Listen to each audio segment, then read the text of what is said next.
Roviana vao afaka ilay hoe mainty kely, mainty kely, mainty kely, mainty kely.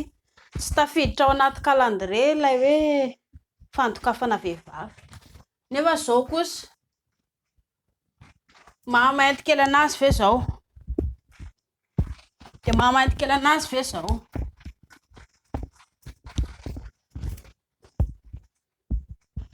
De maha mainty kely anazy ve zao?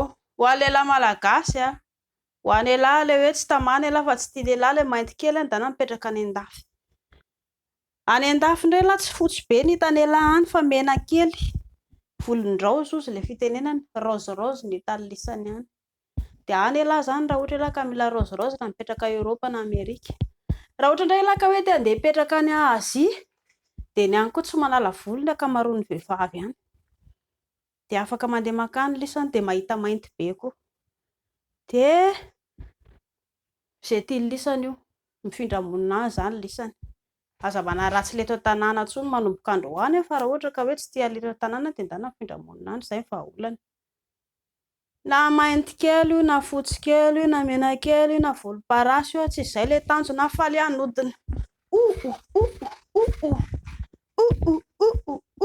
Le manodina ny tanjona eo zany tsisy tokony hoe hitsarana olona amin'ny endrika ivelany satria efa natoraly nge io. Ho an'ilay olona ngezangeza zao rehefa mandeha de fampikasokasoka ohatra izao ilay feh de angamba io fidinan'ny olona ngezangeza ilay mikasokasoka feh ohatran'izao.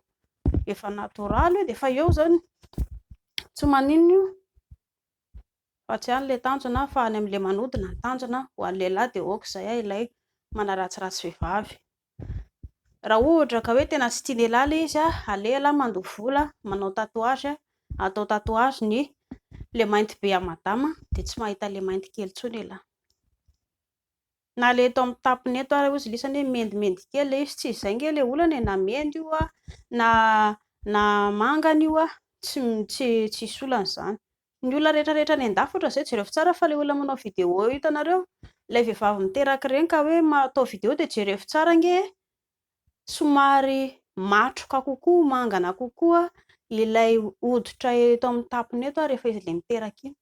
Tsy nen'ny malagasy rehetra fa nen'ny vehivavy rehetrarehetra zany aok'izay le mainty be sy ny fotsy kely sy ny rehetrarehetra fa efa hoditra io de izay. Mahazo toa.